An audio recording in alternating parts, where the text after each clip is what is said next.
What film scene absolutely destroys you every time? No matter how many times you've seen it? Snoo Habits 5531 said, "The scene in Life is Beautiful when he puts his son in the locker and then walks away with the guards and makes it funny for his son while he knows he's going to be shot. Oh my god. That movie kills me every single time. I saw it when I was 10 and cried for months even at hearing the name of the movie."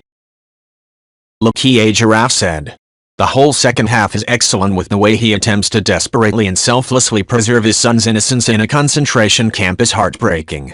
Then that scene happens and the movie ends with the son getting his tank." S. Matthew said, "It's a shock that John Candy didn't get an Oscar nom for that role. The scene where Steve Martin berates him in the hotel room, pointing out all his shortcoming of which he's acutely aware, and he says, I like me, in that is second, he manages to convey utter defeat, self-preservation, and the notion that he wants to like himself but knows subconsciously that he's everything he's just been told. It's a profound moment from a very special actor." Witchy Daydream said, "The Fox and the Hound, when the sweet old lady has to leave Todd behind in the woods. Everything about it, the music, the kindness of that lady, Todd not understanding that he has to stay in the woods. Especially the moment when you see a tear rolling down her cheek as she drives off." Filk said, "Big Fish. The end when the son starts making up the story and then the funeral when you see the real versions of those characters. The end of the movie has always killed me, but after my dad passed away 11 years ago it hit me on a completely different level. Then I became a father myself a couple years ago and then it got me on another completely different level. Calm down, Big Fish." Thunderbird said, "The end of AI, where the little android boy gets his final special day with his mom. All he wanted was his mother's love and his wish was granted, on his last day of his life? Per Wikipedia, David spends his happiest day with Monica, and as she falls asleep in the evening, she tells David that she has always loved him, the everlasting moment he had been waiting for. The narrator says, David falls asleep as well and goes to that place where dreams are born. I'm 56, damn it, and I'm the product of a cold and distant mom who passed away years ago. I really feel for that little boy because deep down, at some level, I'm still like him." Anakin Skywalker. When Moana's grandma comes back and tells her it's okay, that she tried her best and she can go home, and the I Am Moana song that ensues if I ever need to cry, it's that or picture a wave in the ocean from The Good Place. Marzipan Travolta said, "The scene in Love Actually where Emma Thompson realizes that Alan Rickman is cheating on her but it's Christmas Day and the kids are happy. She gives herself 20 seconds listening to Both Sides Now by Joni Mitchell and then gets back out there to be happy. Two utterly brilliant actors at the top of their game. https://youtube.be/2y-8vxabugm." Naprin said, "If you look in the comments to the video link above showing the scene, a commenter also gives an interesting insight. Phoenix friend, what makes this even sadder is that the CD was actually a thoughtful gift. It shows that he knows something about her and what's important to her. The necklace was expensive and glamorous but also meaningless and lazy. She asked for something pretty so he just went straight to the jewelry section and picked the first thing he saw that he thought would do. It speaks to how he feels about each woman and just makes his affair all the more foolish because he's risking a genuine connection for something shallow." I Went to Say Something To said, "That scene from Stepmom. Isabel, you know every story, every wound, every memory. Their whole life's happiness is wrapped up in you, every single second. Don't you get it? Look down the road to her wedding. I'm in a room alone with her, fixing her veil, fluffing her dress, telling her no woman has ever looked so beautiful. And my fear is she'll be thinking, I wish my mom was here. Jackie, and mine is, she won't." Xena Serenity said, "When I was 15, I saw it in theaters while my parents were going through a nasty divorce. I remember him looking at the stars and wishing he had someone to hold his hand. I felt the exact same. I felt so alone just like he did. I cried and was happy no one noticed. I'm tearing up thinking about it now but I'm no longer saddened by it. It's bittersweet and I still love the short before it. I was alone then but I did get people who cared for me like Wall-E. Happy endings can happen and you're never alone."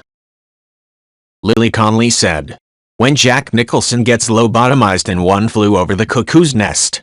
I'm not a crier and I don't feel most of the emotionally charged drama scenes in Hollywood movies, but that made me cry so hard and so much anger because of the injustice. I may be more calm in my reaction now, but it always gets me. Gins 32 said, Rosemary Kennedy's lobotomy description is so sad. And her mother didn't know until after it was done. The instrument Dr. Watts used looked like a butter knife. He swung it up and down to cut brain tissue. We put an instrument inside, he said. As Dr. Watts cut, Dr. Freeman asked Rosemary some questions. For example, he asked her to recite the Lord's Prayer or sing God Bless America or count backward. We made an estimate on how far to cut based on how she responded. When Rosemary began to become incoherent, they stopped. She ended up with the mental capacity of a 2-year-old because she was depressed, possibly bipolar, with a lower than average IQ, and that's how they thought to deal with it. Taxidaxi 33 said, The Princess Bride. The entire movie you root for Inigo Montoya to get the revenge he so desperately wants. He finally does, and it's some of the greatest writing I've ever seen. The pain on his face when you see him get his revenge but knowing he can't get his father back. I tear up every time, and when my daughter was young she watched that movie on repeat for a year. LOL. Title of your sex tape said, That film always gets me, but it's not the Inigo Montoya bit. It's the ending. When the kid asks his grandpa if he'll come back next week and read the book to him and he just smiles and says, As you wish. I had a pretty great relationship with my grandpa, but he died when I was about 6 or 7 and I never got the chance to grow up with him in my life or appreciate his mortality enough to realize the importance of telling him how much he meant to me. I miss him every day, and while I'm not a religious man, I can't describe how much I hope there's a heaven so he can read to me one more time. Grace Wandier said, According to friend and Titanic survivor Colonel Archibald Gracie IV, when he offered to ask an officer if Isidore could enter a lifeboat with Ida, Isidore refused to be made an exception. Ida is reported to have said, I will not be separated from my husband. As we have lived, so will we die, together. Ida gave her maid, Ellen Bird, her fur coat and insisted she get into lifeboat number 8. Isidore and Ida were last seen on deck arm in arm. Her body was never recovered. They buried his body, recovered floating near the wreck site, along with an urn filled with water taken from the site. Ivalass said, My daughter came home from school and said her teacher had assigned her to watch Schindler's List and Saving Private Ryan. I warned her she should wait a bit in between watching them, but she knew better and wanted to knock them out. So, after Schindler's List I asked if she was ready to watch Saving Private Ryan. In a very small voice she said, No, Mom, and went off to her room. Everyone should watch both movies but not back to back. Then give yourself a week before you watch Band of Brothers. Prophetaholic said, My sister is 25 now, Down syndrome. She's high functioning but not quite high enough to make sense of it all. But bright enough to realize she isn't normal. She's perpetually a 14 or 15-year-old agonizing about how not cool we are, with emotional responses of a maybe 10-year-old. She idolizes her half-brother and wants to live with him. Couldn't give a toss to see me really, even though we grew up together. Hurts a tinge, but I just contextualize it as her semi-permanent teenage self. But she gets real with me. In these scary, lucid, over-deep monologues that nobody else ever gets. She understands she can never drive, but why? What would she do wrong? She'll ask she believes in God, but why would God make her not be able to live on her own? Why do all her high school friends have real jobs and she's still doing life skills at a community college and bagging groceries, which she does love to do, she says. It's like an Alzheimer's patient to me. For 99% of the time my sister plays her role well, but there's a lucidity and clarity that happens that she expresses to method I can't explain. And that's not saying she isn't lucid, she very much is. Just, sometimes I see behind the curtain. Droney Bennett said, Not technically a film, but the scene in Band of Brothers where they discover the camp. I can handle it until one specific shot a few minutes and where Perkins is walking through the camp. One of the prisoners staggers out of the hut and, seeing an Allied soldier for the first time, salutes him even though he can barely stand. It's always the bit that makes the dam burst. Larry Crabcake said, Not to mention he was only on Miller's planet for a few hours.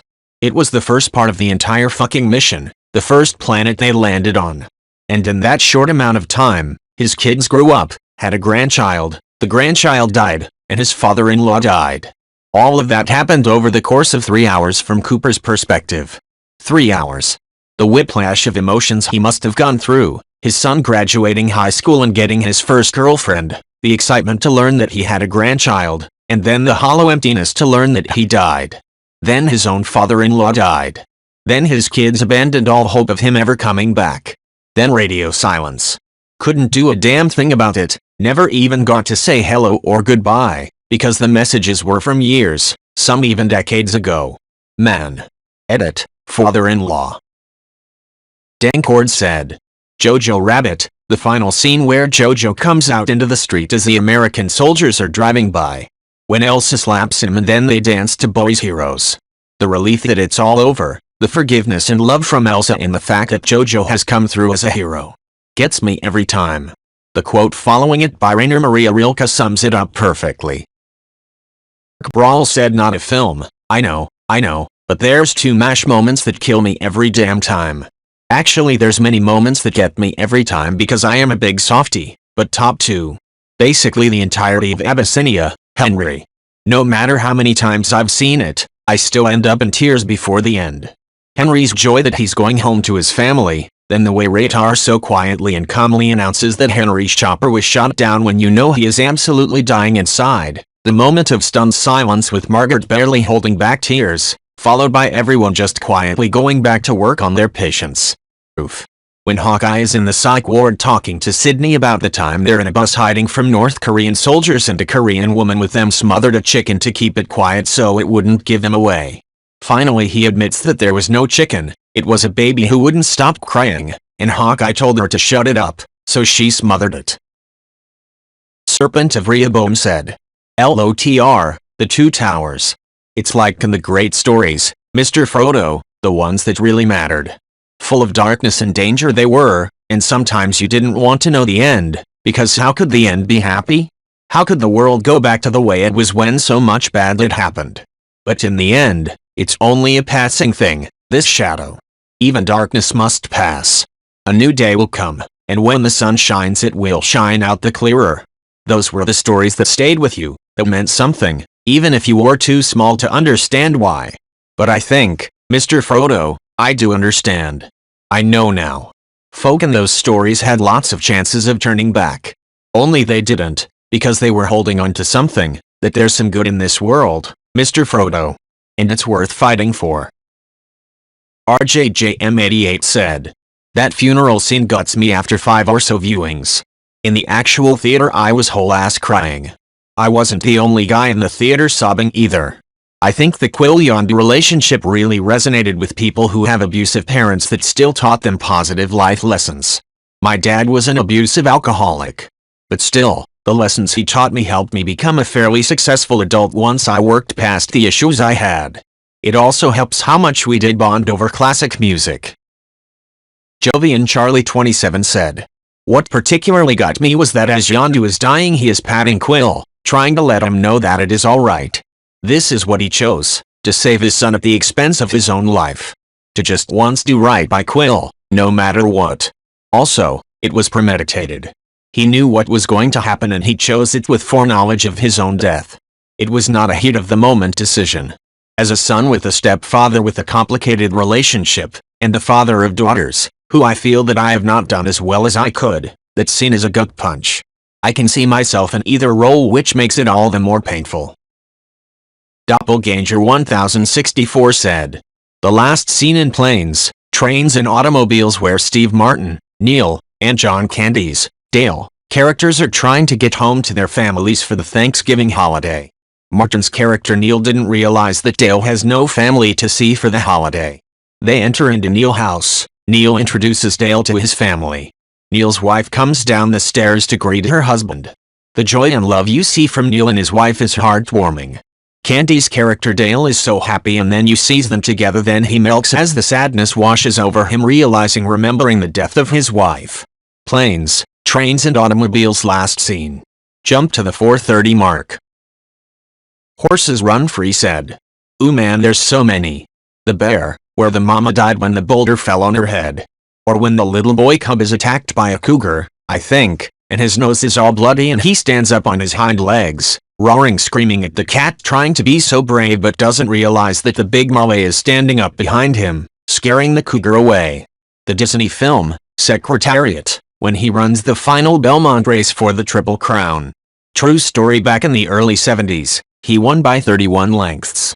I bawl like a baby because it's awesome.